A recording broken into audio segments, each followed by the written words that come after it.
اعوذ باللہ من الشیطان الرجیم بسم اللہ الرحمن الرحیم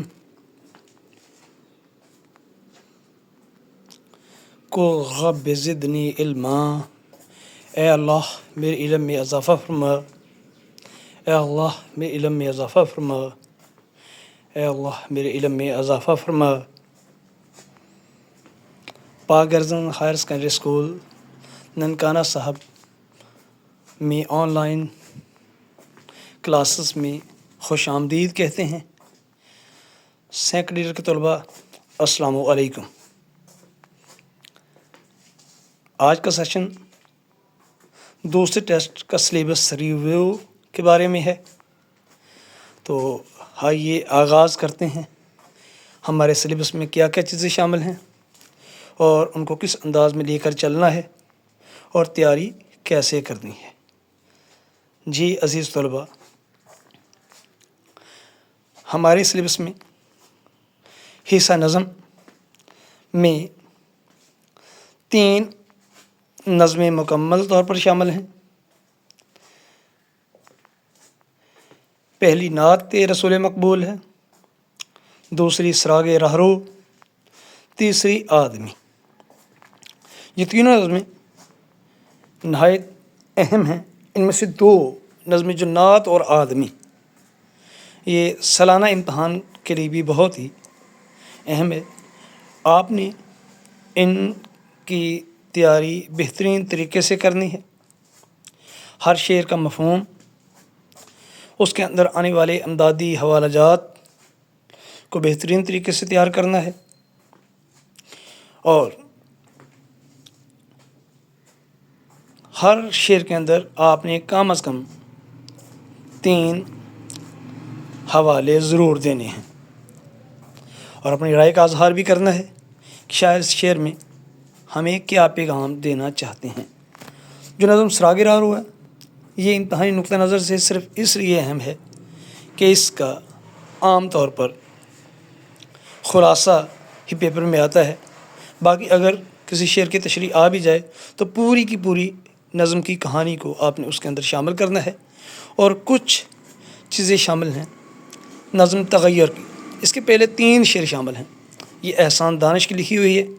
آپ نے اس کے تینوں شعروں کو اچھی طرح سے دیکھ لینا ہے کہ وہ اس میں کیا کہنا چاہتے ہیں، اس کے مطابق ہی آپ نے آگے بڑھنا ہے۔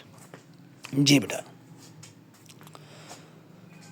حصہ غزل میں مرزا غالب اور علامہ اقبال دونوں بہت اہم شاعر ہیں۔ مرزا غالب کی دونوں غزلیں مشکل اور پیچیدہ ضرور ہیں، لیکن ان کو غور سے پڑھنے پر اس کے اندر مفہوم بڑا آسان سا مل جاتا ہے۔ آپ اس کے مفہوم کو انڈرسٹینڈ کریں، سمجھیں، ہر مصرے کے مطابق ایکسپلینیشن کرتے جائیں۔ امدادی اشعار کو بامر مجبوری یاد ہی کرنا پڑتا ہے، وہ لگاتے جائیں۔ ہر شعر کے اندر یہاں بھی آپ نے 3 شعر امدادی طور پر دینے ہیں۔ علامہ اقبال کی دونوں نظمیں ہی انقلابی نظمیں ہیں۔ ان کی تشریح عام طور پر مرزا غالب کی نسبت آسان ہوتی ہے، کیونکہ علامہ اقبال کے جو نظریات میں وہ ہمیں تصور عشق اور خودی کی بات کرتے نظر آتے ہیں، ہمیں ابھارنے کی کوشش کرتے ہیں، ہمیں جگانے کی کوشش کرتے ہیں، جس سے ہم علامہ اقبال کی جو شاعری ہے اس کو سمجھنے میں بڑی آسانی محسوس کرتے ہیں۔ عزیز طلباء، یہ دونوں شاعر اس نقطہ نظر سے بھی بہت اہم ہیں کہ اکثر دیکھا گیا ہے کہ اکثر بورڈز کے پیپر میں مرزا غالب یا علامہ اقبال کی غزلوں سے اشعار منتخب کر لیے جاتے ہیں۔ اس لیے آپ نے دونوں غزلوں کو، یعنی 4 غزلوں کو، 2 مرزا غالب کی اور 2 علامہ اقبال کی کو بہت ہی اچھے طریقے سے تیار کرنا ہے، اور ان کے امدادی اشعار کو بالخصوص بہترین طریقے سے تیار کرنا ہے۔ اس کے بعد خطوط آ جاتے ہیں۔ خطوط میں پہلا خط ہے دوست کے نام امتحان میں ناکامی پر تسلی کے لیے خط۔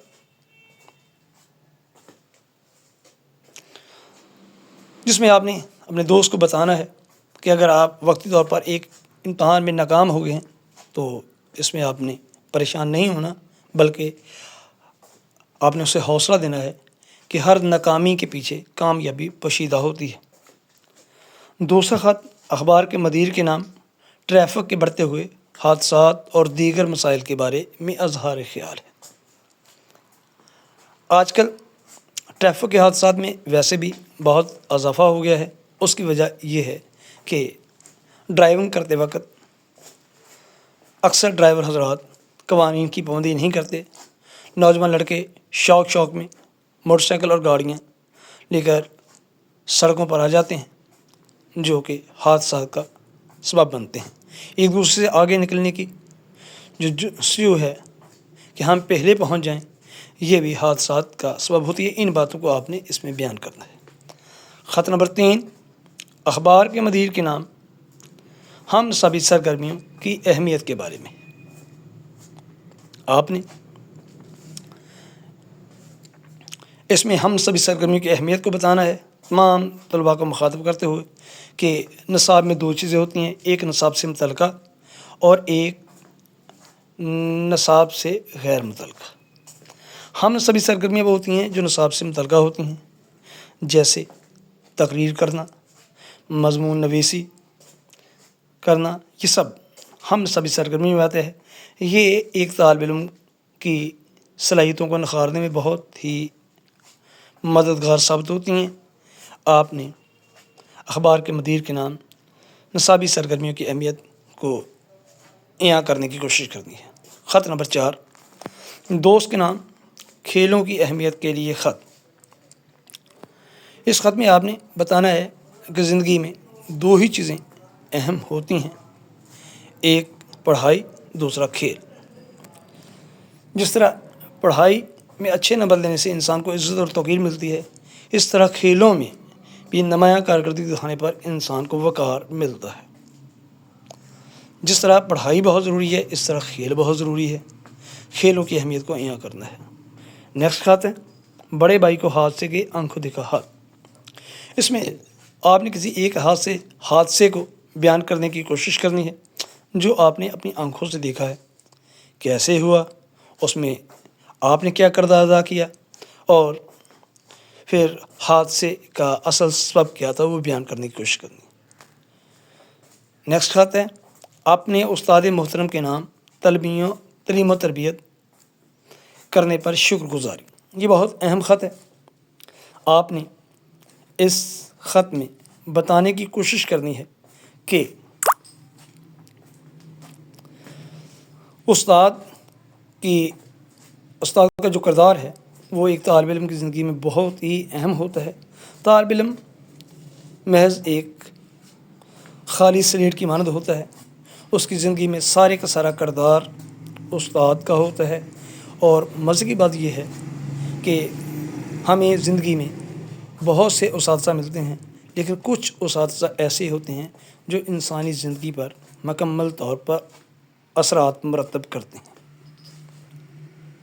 ہم نے انہی اثرات کو بتانا ہے، استاد محترم کو اپریشیٹ کرنا ہے کہ آپ نے جس انداز میں ہماری تربیت کی، ہمیں سمجھایا، ہمارے لیے بہترین کوشش کی، ہمیں علم کے ساتھ ساتھ عمل پر ابھارنے کی کوشش کی، یہ سب کرنے پر آپ ان کا شکر گزاری کے لیے خط لکھیے۔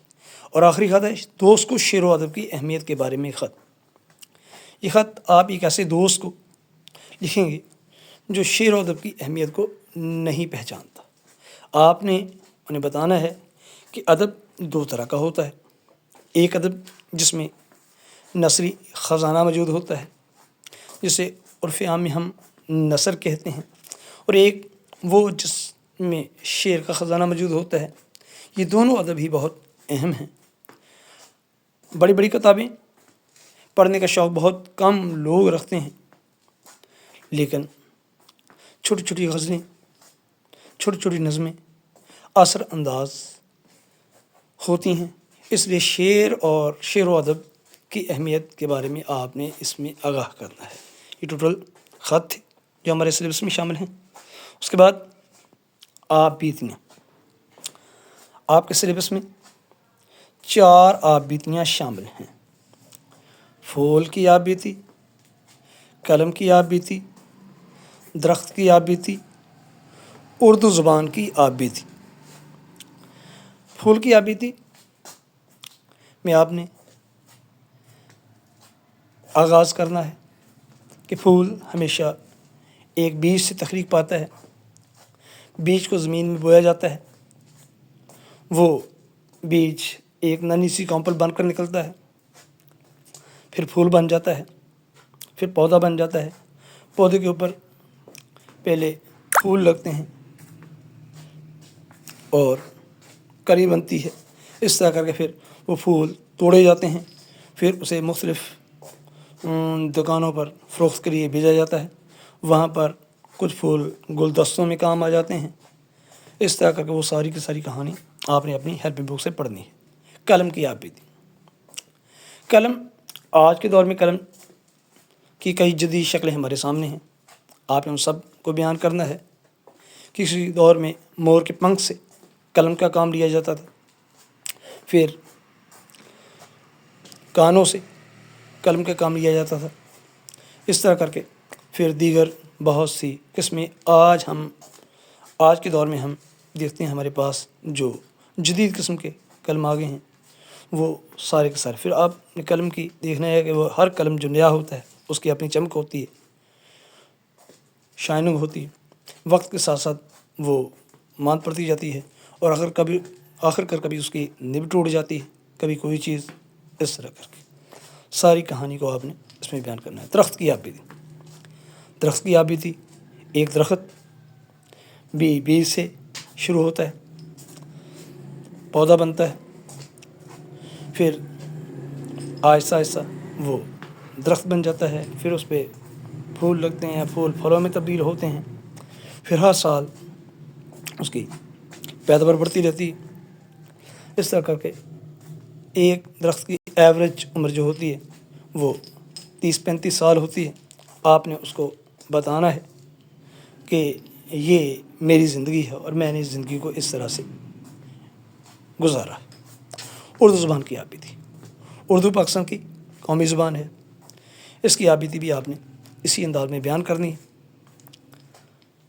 یعنی یہ زبان کہاں پر پلی بڑھی، پھر اس زبان پر عروج و زوال کی ساری کہانی ہمارے سامنے ہے، وہ سارے بیان کرنا ہے۔ لیکن یاد رکھیے عزیز طلباء، آپ بیتی لکھنے کے لیے ہمیں بنیادی طور پر کچھ چیزوں کو ذہن میں رکھنا پڑتا ہے۔ وہ بنیادی چیزیں کیا ہوتی ہیں؟ نمبر 1، ہم نے کچھ ضمیریں استعمال کرنی ہوتی ہیں، میں، میرا، میری، میرے، اور کبھی کبھار ہم یا ہمیں کی ضمیر بھی استعمال کرتی ہے۔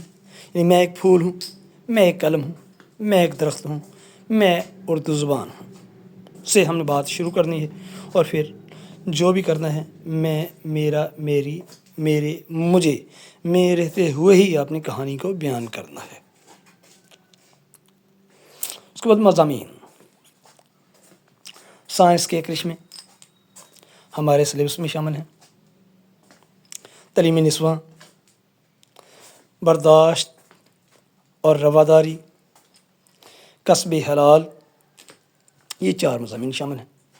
سائنس کے کرشمے میں آپ نے پہلے اس بات کو بیان کرنا ہے کہ یہ دنیا ہے، اور آج کی دنیا کو ہم سائنس کی دنیا کہہ سکتے ہیں، اور سائنس کی دنیا آج اپنے نقطۂ عروج پر ہے۔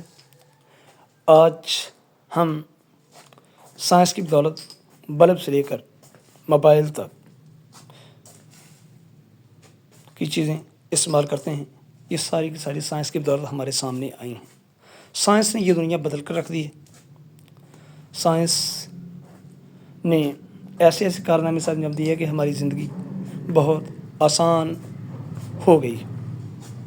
سائنس کے اپنی زندگی پر کیا اثرات ہیں وہ بھی بیان کرنے ہیں. سائنس نے ہمارے لائف سٹائل کو کیسے بدلا ہے اس کو بھی بیان کرنا ہے. دوسری چیز آ جاتی ہے تعلیم نسواں. تعلیم نسواں یہ دوسرا ٹاپک ہے، یعنی عورتوں کی تعلیم. عورت اور مرد اس معاشرے میں گاڑی کے دو پہیوں کی مانند ہیں. تعلیم جس طرح مرد کا حق ہے اسی طرح عورت کا حق بھی ہے، لیکن آپ نے یہ بات بیان کر دی ہے کہ دونوں کی تعلیم کے دائرہ کار الگ الگ ہیں. عورت کی تعلیم کا دائرہ کار الگ ہے، مرد کی تعلیم کا دائرہ کار الگ ہے. اگر یہ دونوں اپنے دائرہ کار میں رہتے ہوئے تعلیم حاصل کریں گے تو پھر ترقی ممکن ہے. عورت کے لیے بہترین جو میدان ہے وہ تعلیم کا میدان ہے. عورت تعلیمی میدان میں آ کر خدمات سر انجام دے سکتی ہے، ڈاکٹر بن کر خدمات سر انجام دے سکتی ہے، نرس بن کر خدمات سر انجام دے سکتی ہے. آج کل تو عورتیں عملی میدان میں بھی آ رہی ہیں، پائلٹ بن کر خدمات سر انجام دے رہی ہیں اور بہت سی خدمات سر انجام دی جا رہی ہیں. میدان جنگ میں لڑ رہی ہیں عورتیں. کمپیوٹر کی دنیا میں بھی انقلاب کر رہی ہیں، سافٹ ویئر کی دنیا میں بھی ان کا ایک نام ہے. اس کے بعد برداشت اور رواداری، یہ خالص اسلامک ٹاپک ہے. آپ نے بتانا ہے کہ زندگی میں یہ دو چیزیں بہت ہی ضروری ہیں، برداشت اور رواداری. اس کے بغیر ہماری زندگی آگے نہیں بڑھ سکتی. اگر ہم زندگی کی مشکلات کو برداشت کرنے کا حوصلہ رکھیں گے اور دوسروں کی غلطیوں کو نظر انداز کرتے ہوئے رواداری کو اپنائیں گے تو یقینی طور پر ہماری زندگیوں میں بہت سی آسانیاں آ جائیں گی. انہی موضوع پر اسلام نے بہت سی معلومات دی ہیں. وہ ساری معلومات آپ اپنی کتاب سے پڑھنی اور ان کو صفحہ کرتاس پہ منتقل کرنا ہے. کسب حلال چوتھا ٹاپک ہے، یہ بھی خالص اسلامک ٹاپک ہے. کسب حلال، کسب کا معنی کمانا اور حلال کا معنی جائز. اب زندگی میں دو ہی طرح سے ہم کماتے ہیں، ایک حلال طریقے سے، ایک حرام طریقے سے. نبی اکرم صلی اللہ علیہ وسلم کا فرمان ہے الکاسب حبیب اللہ، محنت کرنے والا اللہ کا دوست ہے. اور قرآن مجید میں بھی بے شمار موقع پر اللہ تعالیٰ ہمیں ابھارتے ہیں کہ زمین پر پاکیزہ اور حلال چیزوں میں سے کھاؤ.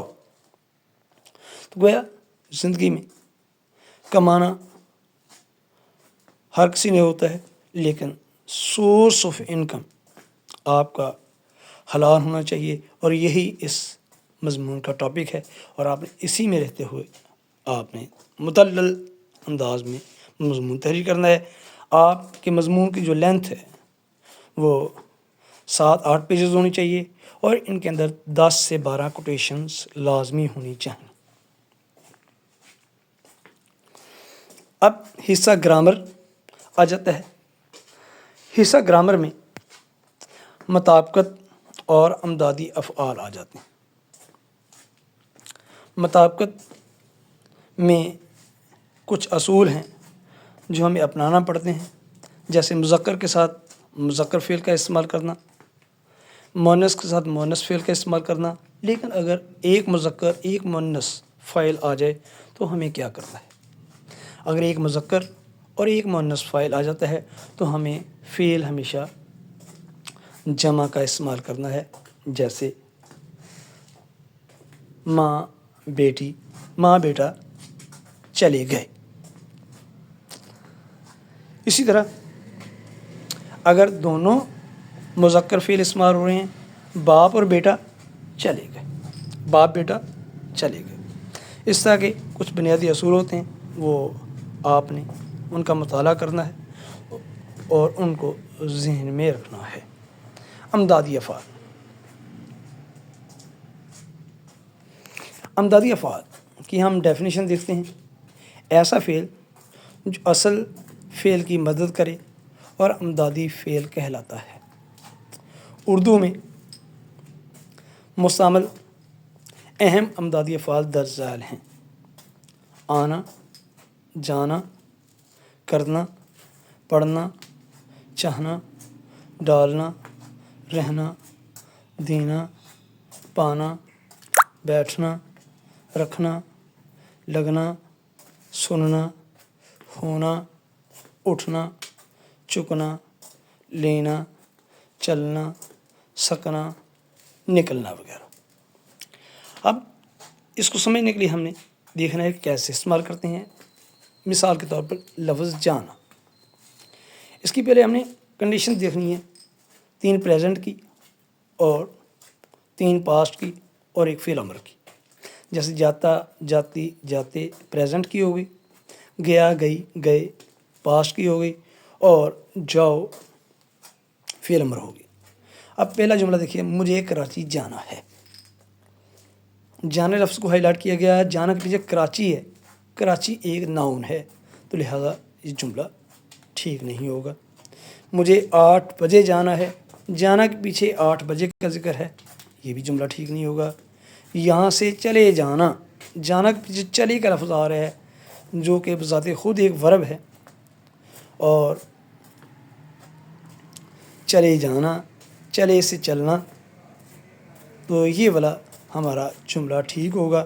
تمہیں کل جانا ہوگا، جانا کے پیچھے کل آ رہا ہے تو یہ جملہ بھی ٹھیک نہیں ہوگا، لہذا تیسرا جملہ جز چین یہ ٹھیک ہوگا۔ ایک اور مثال دیکھتے ہیں، کرنا، کرتا، کرتی، کرتے، کی، کیا، کیے، اور کرو فعل امر میں آ جاتا ہے۔ وہ یہاں آیا کرتا ہے، پہلا ہی جملہ دیکھیے، کرتا کے پیچھے آیا، آیا سے آنا، جملہ ٹھیک ہو جاتا ہے۔ تم کمال کرتے ہو، کرتے کے پیچھے کمال، یہ بھی ایک لفظ ہے۔ میرا کام کرنا، کرنا کے پیچھے کام، یہ بھی کچھ نہیں ہے۔ تم یہ کیوں کر رہے ہو، کر کے پیچھے کیوں سوالیہ حرف ہے، تو لہٰذا ان میں صحیح جملہ جز الف ہے، وہ یہاں آیا کرتا ہے، یہ جملہ۔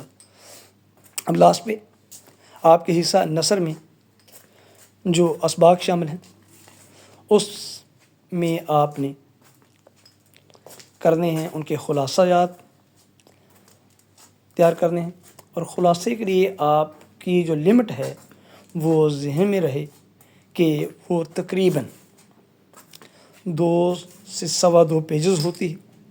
وہ آپ نے کہانی کو مکمل طور پر کرنا ہے، مکمل طور پر کریں گے تو کہانی میں آپ کے کریکٹر نہیں بدلنے چاہیے، الفاظ بدل سکتے ہیں، الفاظ آپ کے اپنے ہو سکتے ہیں۔ اور دوسرا اہم سوال جو ہوتا ہے وہ پیراگراف کی تشریح کا۔ اب پیراگراف کی تشریح میں آپ نے سبق کا عنوان لکھنا ہوتا ہے، مصنف کا نام لکھنا ہوتا ہے، اور سیاق و سباق۔ اب سیاق و سباق 2 طرح کے ہوتے ہیں بیٹا، نمبر 1 اجمالی سیاق و سباق اور دوسرا مثالی سیاق و سباق۔ اجمالی سیاق و سباق ایک پیراگراف میں لکھا جاتا ہے اور آخر پہ بتا دیا جاتا ہے کہ اقتباس، تشریح طلب اقتباس سبق کے کس حصے سے لیا گیا ہے، پہلے سے، درمیان سے، یا آخر سے۔ لیکن مثالی کے لیے آپ کو 2 پیراگراف میں لکھنا پڑتا ہے، 2 اقتباس بنانا پڑتے ہیں۔ پہلے میں بتانا پڑتا ہے کہ اس اقتباس سے پہلے مصنف نے کیا کہا ہے اور اس اقتباس کے بعد مصنف نے کیا کہا، اور پھر اس کے بعد آپ جب ایکسپلینیشن کرتے ہیں تو ایکسپلینیشن کے لیے آپ نے کرنا یہ ہوتا ہے کہ آپ نے مصنف کے بارے میں 2 سے 3 جملے سادہ انداز میں لکھ دینے ہوتے ہیں، اس میں کریٹیکل ورڈنگ استعمال نہیں کرنی، مشکل الفاظ استعمال نہیں کرنے، کیونکہ ممتحن بسا اوقات ان مشکل الفاظ کو کراس کر دیتا ہے جس سے ایک بیڈ امپریشن پڑتا ہے۔ وہ کرتے ہوئے آپ نے پیراگراف کی تشریح کرتے ہوئے آگے بڑھنا ہے، اور پیراگراف کی تشریح کے اندر آپ نے کم و بیش 4 حوالے لازمی دینے ہیں۔ جب آپ 4 حوالے دیں گے تو اس کے بعد پھر آپ اس کو آخر پہ کلوزنگ پہ آنا ہے۔ کلوزنگ پہ آپ نے بتانا ہے کہ اس اقتباس کے ذریعے مصنف ہمیں کیا پیغام دینا چاہتے ہیں، تو یہ ایک اضافی پیراگراف بن جائے گا، اضافی ہیڈ لائن بن جائے گی، لیکن آپ کے سوال پر ایک اچھا اثر ڈالے گی۔ ممتحن آپ کو نمبر دیتے ہوئے پریشان نہیں ہوگا۔ تو بیٹا یہ ہم نے پورے کے پورے سلیبس کا ریویو کیا۔ امید ہے آپ بہت حد تک سمجھ گئے ہوں گے۔ انشاءاللہ العزیز ملاقات کریں گے اگلے ٹیسٹ سے پہلے باقاعدہ طور پر کلاسز میں۔ اللہ آپ کو خوش رکھے، تعلیم کے ساتھ جڑے رہیے۔ علامہ اقبال کا ایک مصرع پیوستہ ہے شجر سے امید بہار رکھ کو ذہن میں رکھیے۔ بے شک موجودہ حالات نے استاد اور طالب علم کے درمیان جو یہ تعلق توڑا ہے، لیکن آپ لوگوں نے پیوستہ رہ شجر سے امید بہار رکھ کے تحت اپنا پڑھائی کا سلسلہ جاری و ساری رکھنا ہے۔ خدا حافظ، السلام علیکم۔